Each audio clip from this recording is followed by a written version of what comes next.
날마다 주님과 함께 주일은 한국 루터란 아워에서 보내드리고 있습니다. 오늘 말씀의 중앙 루터교회 최주훈 목사입니다. 오늘 우리에게 주어진 복음서 말씀은 누가복음 9장 28절에서부터 36절 말씀입니다. 산 위에서 예수님의 용모가 변화가 되고 옷이 광채가 났고요, 하늘에서 신비한 음성이 들리는 일이 오늘 복음서 말씀에서 묘사됩니다. 일명 변화선 사건이라고도 그렇게 일컬어지는 본문이죠. 그렇다고 이 시간에 여러분과 같이 다 찾아서 읽을 수는 없습니다. 오늘 우리는 한두 가지만 좀 짚어보고 오늘 우리에게 주신 하나님의 말씀을 함께 묵상해 보려고 합니다. 앞서 제가 오늘 본문은 촘촘한 이야기라서 다양한 설교가 가능하다라고 말씀을 드렸는데요, 다시 말해서 오늘 이 말씀은 우리에게 구약과 신약의 말씀을 다시 읽고 돌아보게 하는 역할을 한다라고도 말을 바꿔 말씀드릴 수 있을 것 같습니다. 우선 첫 구절인 누가복음 9장 28절부터 우리가 좀 확인해 보도록 하죠. 이렇게 시작합니다. 이 말씀을 하신 후 8일쯤 되어 예수께서 베드로와 요한과 야고보를 데리고 기도하시러 산에 올라가셨다. 이렇게 시작을 합니다. 여기에서 맨 앞에 나와 있는 이 말씀을 하시고라고 했는데요, 그렇다면 이 말씀이라고 하는 것은 논리적으로 우리가 쉽게 생각해도 바로 앞단락에 이야기한 그 단락을 뜻합니다. 예수님께서 바로 앞에서 무슨 이야기를 했는지 보면 누가복음 9장 18절 이하에서부터 이 내용이 나오는데요, 아주 유명한 사건이 하나 나오죠. 예수님께서 제자들을 모아놓고 너희는 도대체 나를 누구라 하느냐 묻습니다. 그러자 수제자였던 베드로가 당신은 하나님의 그리스도입니다 라고 그렇게 위대한 고백을 합니다. 이 정도 고백받으면 칭찬도 해주고 그래야 될 것 같은데 예수님께서는 21절 말씀에 그런 칭찬의 말씀 한마디도 없이 경고를 시작을 합니다. 그러면서 뭐라고 하시냐면 나는 곧 고난받고 죽고 사흘 만에 다시 살아날 것이다 라고 그 미래를 예언합니다. 그 후에 예수님은 모든 사람에게 무슨 또 말씀을 해주시냐면 나를 따르되 자기를 부인하고 자기 십자가를 지고 나를 따라야 된다. 그러면서 하시는 마지막 말씀 27절 말씀에 여기 많은 사람들이 서 있는데 그 중에 몇 사람만이 하나님의 나라를 보게 될 것이다. 그 중에 몇 사람만이 죽기 전에 하나님 나라를 볼 사람이다 라고 그렇게 말씀을 해주십니다. 예수님의 이 말씀들이 얼마 동안 이 제자들의 속을 헤집어 놓았을 게 분명한 것 같아요. 지금 내가 예수를 따르고 있는데 예수님 말씀을 가만히 들어보니 예루살렘 들어가서 무언가 한 자리 할 수 있을 걸로 기대를 했지만 예수님의 말씀은 예루살렘에서 거절당하고 고난받고 죽게 될 것이라고 말합니다. 그럼 나는 어떻게 되지? 이제껏 다 포기하고 예수를 따라왔는데 그럼 나는 어떻게 되지? 내가 줄을 잘못 선 건가? 자기를 부인하고 날마다 자기 십자가를 져야 한다고 하시는데 이건 또 무슨 말일까? 목숨을 구하려는 자는 죽을 것이고 버리는 자는 얻게 될 것이라는데 도대체 무슨 뜻으로 이런 말씀을 지금 하고 계시는 걸까요? 이런 질문들이 제자들을 사로잡고 뒤흔들게 됩니다. 그러면서 둘 사이에 깊은 고민이 일어났겠죠. 저 예수를 정말 내가 계속해서 따라야 될지 아니면 갈아타야 될지. 한편으로는 예수님을 따르려고 하는 순수한 신앙의 열망이 그들을 붙잡았고요, 또 한편에서는 전혀 정반대로 현실적인 걱정과 불안이 그들에게 엄습하기 시작합니다. 이런 혼란과 긴장 속에 시간이 흐르는데요, 성경을 보면 그 사이에 어떤 일이 있었는지 함구해버립니다. 예수님은 그 사이에 제자들에게 아무 말씀도 해주지 않고 설득도 하지 않습니다. 아무도 돕지 않는 그런 깊고 무거운 시간이 제자들에게 임하게 됩니다. 그렇게 8일이 지나게 됩니다. 그리고선 생긴 일이 바로 예수님의 산상변화 사건이다라고 하는 것을 오늘 우리의 복음서 본문의 첫 구절이 우리에게 보고합니다. 이 산상 변화 사건은 바로 이런 혼돈의 시간, 그리고 절망의 시간 끝에 일어난 특별한 사건이라고 할 수 있어요. 여기 이제 8일이라고 하는 말이 나오는데요. 왜 하필 8일일까요? 마태복음 17장 1절 그리고 누가복음 9장 2절에 보면 똑같이 그 이하에 보면 산상변화 사건을 똑같은 이야기를 우리에게 들려주는데요. 찾아보시면 마태복음 17장 1절과 9장 2절, 마가복음 9장 2절에서는 8일이 아니라 엿새째 되는 날이라고 그렇게 이야기를 합니다. 6일째예요. 그런데 하필 다들 6일이라고 하는데 이 누가복음만 8일이라고 이야기를 합니다. 어떻게 생각하면 사람의 기억이라고 하는 게 별로 그렇게 정확하지 않아서 뭐 6일이나 8일이나 하루 이틀 사이밖에 안 나기 때문에 별것 아니라고 생각할 수 있을지 모르겠지만, 누가복음서에서 다른 복음들은 다 6일이라고 하는데 굳이 나는 8일이야 라고 이야기하는 것은요, 무슨 의도가 있는 거예요. 그렇죠?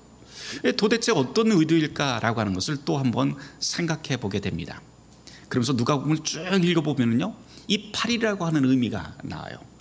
8일은 무슨 날이냐면 하나님께서 세상을 창조하실 때 7일 동안 6일 동안 창조하시고 7일째 되는 날 안식하게 되고, 유대인들은 그날을 안식일이라고 부릅니다.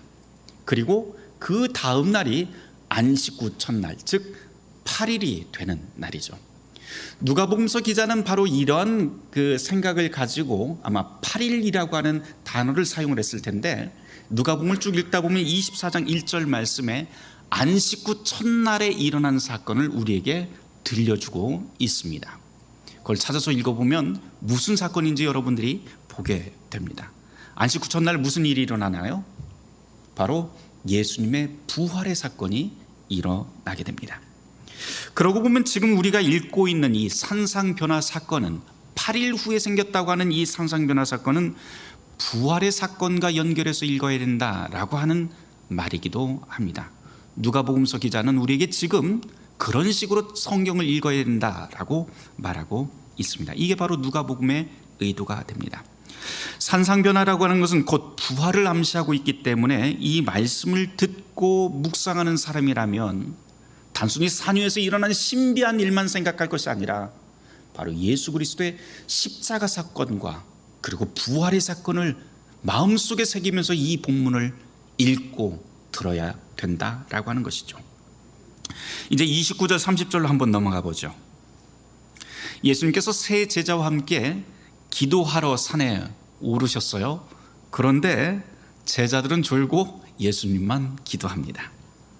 그때 예수님의 모습이 광채가 나면서 변모하게 되었다라고 성경이 우리에게 가르쳐주고 있는데, 여기서 용모가 변화되었다라고 하는 말은요, 조금 더 자세하게 이야기하면 용모라고 하는 것은 얼굴을 뜻합니다. 그 다음에 나오는 말이 변모라고 하는 말인데, 이 단어가 사실은 그 헬라어 원어가 굉장히 특별한 단어예요. 단순히 변화되었다, 모습이 변화되었다 이런 뜻이 아닙니다. 그 원래 뜻은 무슨 뜻이냐면 맑아진다, 투명해진다 라고 하는 뜻이 이 안에 있습니다. 예수님이 변하기는 변하는데 어떤 식으로 변하냐면 맑아지고 투명해졌다. 우리 같으면 예수님이 모습이 변했다라고 어떻게 변했습니까? 물어본다면 예수님의 코가 어떻게 변하고 눈이 어떻게 변하고 뭐 이렇게 이야기를 했을 것 같아요. 피부가 뭐 반질반질해지고 뭐 이런 식으로 표현을 했을 것 같은데, 이 누가복음서 기자는 아주 단순하게 예수님이 변화하신 얼굴에 변화가 생기는데 그 변화는 투명해지고 맑아지셨습니다 라고 그렇게 이야기를 합니다. 어쩌면 이 누가복음서 기자는 예수님이 변하는 그 모습을 인간의 말로는 표현할 수 없어서 이렇게 맑아졌다, 투명해졌다 이렇게 이야기하고 있는 건 아닌가 싶습니다. 계속해 보도록 하죠. 그렇게 예수님의 얼굴은 맑고 투명하게 변했고요, 옷에서 광채가 나는데 그 곁에 두 사람이 서 있습니다. 모세와 엘리야죠. 왜 하필 모세와 엘리야일까요? 왜 하필? 그 많고 많은 이스라엘의 지도자와 예언자들이 있는데 하필 산상변화의 이 시간에 엘리야와 모세가 그 자리에 서 있습니다. 여러모로 우리가 생각해 볼 만한 대목이기도 해요. 그런데 하나의 답을 구할 수 있는 건 바로 예수님과 나누고 있는 그 대화에서 한 가지 열쇠를 우리가 이렇게 생각해 볼 만합니다. 누가복음 9장 31절을 찾아서 우리 함께 읽어보도록 하겠습니다. 함께 읽습니다. 31절 말씀입니다. 영광 중에 나타나서 장차 예수께서 예루살렘에서 별세하실 것을 말할세. 지금 나누고 있는 주제는 별세예요. 별세. 별세가 뭐예요? 별세라고 하면 죽어서 세상을 떠나는 것을 우리가 별세라고 합니다. 여기 사용된 단어가 특별한 단어인데요. 엑소더스입니다. 엑소더스라고 하는 것은 영어로 우리가 번역을 어떻게 하냐면 탈출, 해방 또는 출애굽 이렇게 번역하는 단어가 엑소더스입니다. 그렇다고 뭐 엑소더스가 꼭 여기에서 출애굽을 뜻하거나 죽음만 말하는 것은 아니죠. 굉장히 풍성한 의미를 담고 있는데 엑소더스라고 하는 이 말을, 이 단어를 조금 길게 발음하면 어떻게 되냐면 엑스호도스 이렇게 됩니다. 요거는 두 단어가 합쳐진 거예요. 엑스라고 하는 말은 무엇에서부터 빠져나간다라고 하는 그런 뜻이고요. 전치사고, 그 다음에 호도스라고 하는 말은 길이라고 하는 말입니다. 그러니까 예수님이 별세에 대해서 이야기를 하셨다라고 하는 것은 지금 이 길에서 나가서 전혀 다른 길을 걷게 될 것이다 라고 하는 뜻으로도 이 본문을 읽어갈 수가 있습니다. 당시에 이 본문을 듣던 1세기 교인들은 아마도 단순히 엑소더스, 죽음 또는 탈출 이렇게 듣지 않고 어쩌면 엑스호도스 이렇게 들었다면 예수님께서 모세와 엘리야와 같이 이제 새로운 길을, 이곳에서 떠나서 새로운 길을 갈 것인데 그 길에 대한 내용을 대화했다라고 그렇게 들었을 수도 있습니다. 특별한 것은요, 마태, 마가, 누가복음 이 세 복음서가 모두 다 산상변화 사건을 다 이야기를 해요. 거의 다 똑같은 이야기를 하는데 유별나게 이 누가복음에서만 이 별세라고 하는 말을 사용한다는 겁니다. 누가복음이 이 별세라고 하는 단어로 꼭 말하고 싶었던 게 있었던 것 같습니다. 산 위에서 만난 모세, 엘리야 그리고 예수님, 이 셋의 공통점이 하나가 있는데요, 이 셋은 모두 다 지금 산 위에 있습니다. 그리고 산이라고 하는 그 모티브를 통해서 하나님을 만나고 완전히 새로운 길을 그 산 위에서 명령받고 길을 떠나게 됩니다. 모세는 호렙산에서, 엘리야는 갈멜산에서, 그리고 예수님은 바로 이 산, 변화산이라고도 하고 다볼산이라고 하는 이 산 위에서 이런 일이 생깁니다. 호렙산에서 모세에게 임한 하나님의 말씀이 출애굽기 3장 7절 말씀에 나오는데요, 하나님이 이렇게 말씀을 해요. 나는 애굽에 있는 내 백성의 고통을 똑똑히 보았고 억압 때문에 괴로워하고 부르짖는 소리를 내가 듣고 있어. 이제 나는 너를 바로에게 보내서 내 백성 이스라엘 자손을 애굽에서 끌어내어 젖과 꿀이 흐르는 땅으로 다 인도해내겠다라고 하는 말씀이 호렙산에서 들리는 하나님의 말씀이고요, 모세를 새로운 길로 끌어내는 그런 하나님의 부름이 됩니다. 엘리야는 갈멜산에서 이런 일을 겪게 되죠. 그러면서 엘리야는 갈멜산에서 아합과 모든 백성을 앞에 모아놓고 용감하게 이렇게 선언합니다. 열왕기상 18장 21절 말씀에 보면 이런 말씀이 나와요. 엘리야가 모든 백성에게 가까이 나가 이르되 너희가 어느 때까지 둘 사이에서 머뭇머뭇하려느냐. 여호와가 만일 하나님이면 그를 따르고 바알이 만일 너희의 하나님이라면 그를 따를지니라. 이렇게 말하니 백성이 말 한마디도 대답하지 아니하도다 라고 그렇게 기록이 되어 있습니다. 엘리야가 산 위에서 두 가지의 길을 이야기를 하면서 어느 쪽 한 편을 택해야 된다라고 이야기를 하는데 그것을 듣고 있던 백성들은 아무 대답도 못합니다. 모세는 바로 왕의 권력에 대항해서 하나님의 백성을 엑소더스 시키고요, 엘리야는 아합과 이세벨의 권력 그리고 바알의 길에서 떠나서 하나님의 길로 가라고 선언합니다.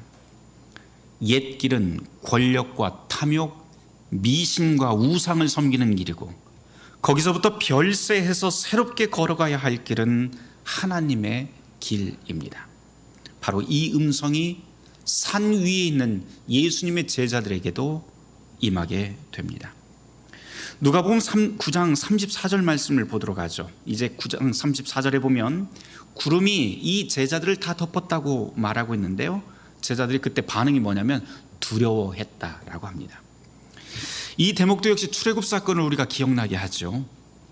이 구름, 출애굽 사건에서 구름이 굉장히 중요한 역할을 하는 한 가지 사건이 있습니다. 그게 뭐냐면 하나님께서 이 백성들을 40년 동안 끌어내서 광야를 이렇게 가게 하는데요, 그때 낮에는 구름 기둥, 밤에는 불 기둥으로 인도하십니다. 이때 구름이라고 하는 것은, 구름과 불은 하나님의 임재를 뜻하는 거예요.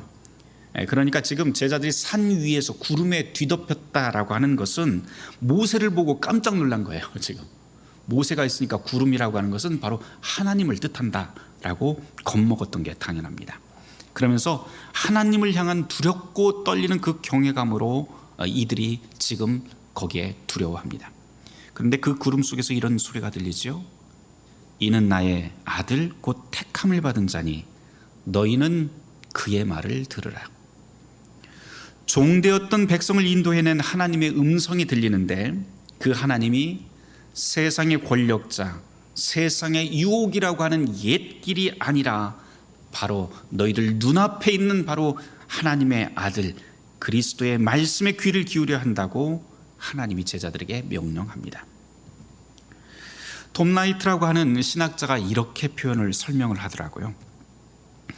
변화선 사건이나 십자가 사건 중 하나를 묵상할 땐 반드시 다른 한 사건을 염두에 두어야 합니다. 산 위에서 영광 받으신 예수님이 저 예루살렘 밖 언덕에선 수치를 당하십니다. 여기 산에서 예수의 옷은 하얗게 빛나지만 거기서 그 옷은 벗겨지고 찢겨 제비 뽑아 병사들이 나눠 가집니다. 여기서 예수의 양옆엔 율법과 예언을 대표하는 이스라엘의 가장 위대한 영웅인 모세와 엘리야가 서 있지만, 거기서 예수의 양옆엔 이스라엘이 얼마나 하나님께 반항했는지 보여주는 두 명의 강도가 매달려 있습니다. 여기선 밝고 신비로운 구름이 현장을 들이우지만 거기선 땅의 어둠이 가득합니다. 여기서 베드로는 이 모든 것이 참으로 아름답고 놀랍다고 엄격결에 고백하지만 거기선 예수님을 모른다고 부인하곤 수치심에 숨어버립니다. 여기선 하나님이 직접 이는 내 사랑하는 아들이라고 말씀하시지만 거기서는 이방인 병사가 놀라며 이 사람은 정말로 하나님의 아들이었다고 말합니다. 오늘의 복음서 말씀을 다시 돌아보도록 하죠. 산 위에서 신비롭게 변모하는 예수님과 십자가에 달리신 예수, 과연 우리는 이 둘 중, 이 두 예수 중 어디를 믿고 따르고 있는지요? 예수를 믿는다고 하는 것은 어쩌면 8일 동안 순수한 신앙의 열정과 현실의 무거움 때문에 갈등하는 그런 삶일 수 있습니다. 오늘 누군가 이런 갈등 속에 있다면 8일 후 산 위에서 영광스러운 모습으로 변모하며 부활의 희망을 주셨던 예수님을 기억하길 바랍니다. 그분은 8일간 답을 찾지 못해 갈등하던 제자들을 데리고 산 위로 올라가십니다. 그리고는 그곳에서 하늘의 음성을 들려주시는 분이시죠. 바로 그분께서 우리를 십자가를 지나 부활의 시간으로 하나님의 선한 뜻으로 인도하실 것입니다. 이제 우리는 오늘 오는 수요일 저녁부터 이제 부활을 기다리는 사순절을 맞게 됩니다. 사순절에 교회가 늘 강조하는 세 가지가 있죠. 기도, 금식, 자선. 여기서 금식이라고 하는 것은 절제를 뜻하는데요, 이 기도, 절제, 자선 이 세 가지는 이 땅에 세워진 모든 교회가 그리스도인이라면 교단과 교파를 다 떠나서 그리스도인이라면 누구나 실천해야 될 경건의 목록입니다. 말씀의 종인 목사로서 저는 여러분, 교우 여러분께 이번 사순절 기간 동안 이러한 일을 한번 해보자고 여러분에게 권면합니다. 사순절 기간 동안 그리스도인인 우리가 먼저 자선을 행합시다. 이 기회에 열악한 환경에 놓인 이웃을 위해서 교회든 구호단체든 아니면 여러분이 알고 있는 기관이나 사람을 통해서 여러분의 소유를 하나 떼어서 나누어 보는 시간을 갖기를 바랍니다. 우리 올해 배너를 보면은요, 그 배너에서 배너의 밀 한 부분이 하얀색으로 처리가 되어 있죠. 제가 아마 신년 첫 번째 주일에 그렇게 설교를 했었습니다.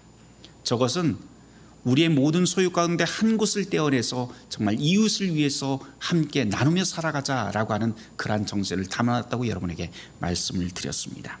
바로 이 자선의 정신을 우리가 함께 이번 사순절 기간 동안 한번 실천해 보기를 바랍니다. 사순절 첫날이 바로 오는 수요일인데요, 이 수요일 오기 전까지 내가 누구를 어떻게 도울지 스스로 고민해 보시고 실천해 보기를 바랍니다. 누구를 도울지 어떻게 해야 될지 잘 모르겠다 싶으면은요, 그때 저한테 말씀해 주세요. 그러면은 그런 분들을 위해서 교회가 한 곳을 지정을 해서 자선의 일을 여러분을 대신해서 한번 해보도록 하겠습니다. 두 번째 목록이 절제죠. 금식이라고도 하고 절제라고도 하는데요, 사순절이 아니더라도 그리스도인이 실천해야 될 그 경건의 덕목이 바로 절제입니다.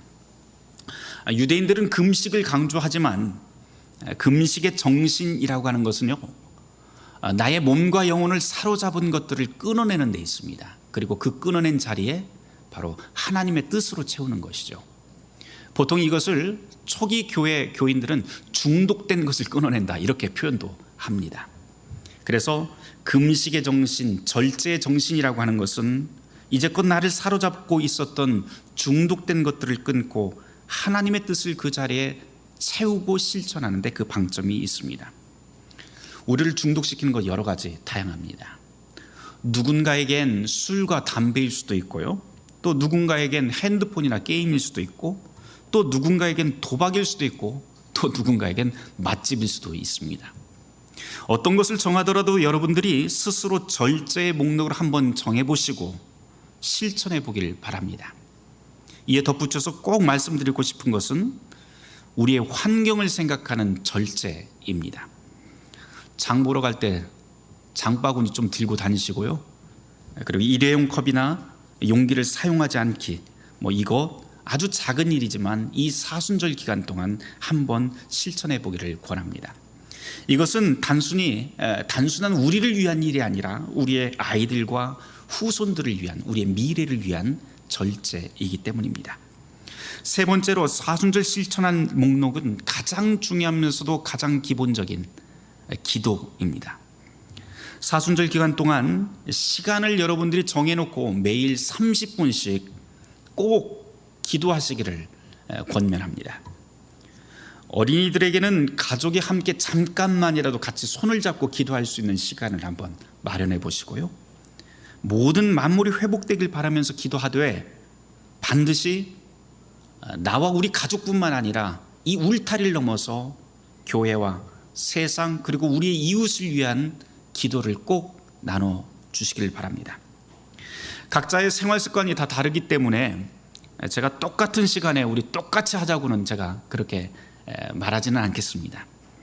스스로 시간을 정해 주시길 바랍니다. 우리 프로테스탄트 교인들의 특징이 바로 그것이잖아요.